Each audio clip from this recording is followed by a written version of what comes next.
Greenside bunker shots are not so scary if you know what to do. The first thing you need is the proper club, and that is a sand wedge or higher, meaning 56 degrees of loft or more.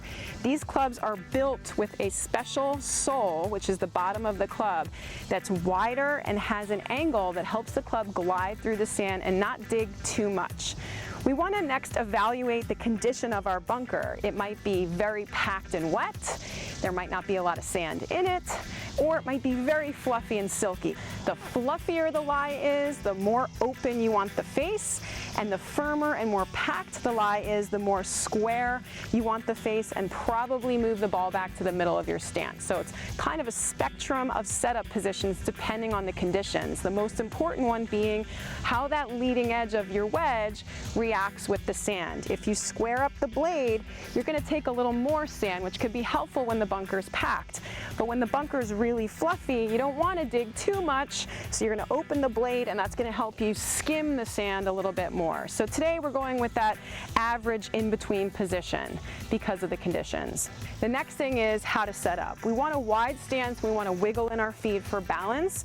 I would recommend a middle to slightly forward ball position on average, and not to choke up on the grip too much. I think people overdo that. I also, again, want you to be semi-conservative on club face position. A little goes a long way.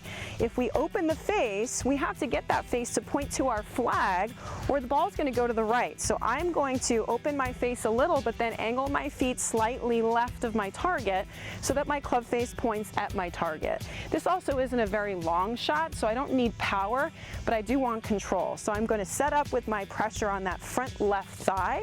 I'm going to swing my hands back approximately about halfway, mostly by lifting my wrists. It's not a big arm swing. I don't agree that you need a big arm swing in the bunker. It's a short shot. If you were in the grass, you'd only take a half swing here, so I don't think it's too much different in the bunker. So about a half swing with some wrist hinge. The club should go up nice and vertically. You can see my angle of my shaft here almost pointing down to the sand and not out like this.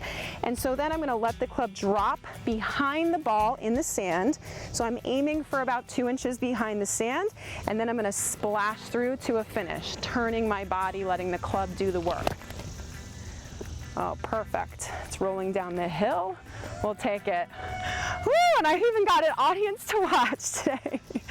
All right, so you too may get lucky with an awesome greenside bunker shot, and hopefully you have a gallery to watch you succeed and applaud your efforts in the bunker the next time you're in a greenside bunker near the green.